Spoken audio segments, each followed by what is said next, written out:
Avis de tempête sur le club de voile de la Couarde. En l'espace de 15 minutes, 2 mètres de sable se sont dérobés sous les pieds des planchistes. La course contre la montre est lancée pour protéger leur matériel. Là, on a rempli des sacs, des sacs de sable pour essayer de se protéger.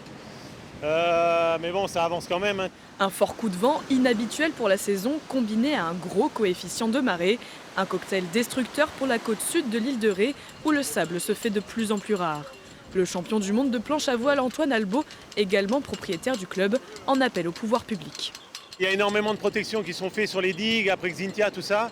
Mais sur la côte sud, il n'y a pas de digue, il n'y a rien. Il faut retenir le sable à un moment donné. Moi, je vais beaucoup en Hollande, en Allemagne.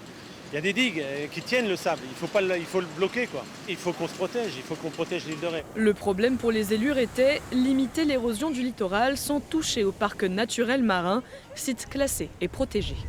Les populations attendent de nous qu'on mette des rochers ou des choses comme ça, ce qu'on ne peut pas faire parce qu'il faut concilier, je dirais, la partie environnementale et réglementaire et la défense de côte. Donc ça prend du temps.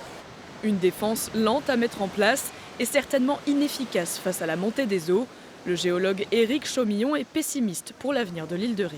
Même si demain, comme par magie, on arrêtait nos émissions et si on stabilisait la température de la planète, on aurait encore une élévation du niveau des mers, parce que c'est un phénomène géophysique qui s'inscrit dans le temps long. Effectivement, il faut s'attendre sur l'île de Ré, sur l'île d'Oléron, à avoir une érosion chronique qui va être accentuée. Une montée des eaux jusqu'où et à quelle échéance? Une modification visible du littoral est attendue dès 2050.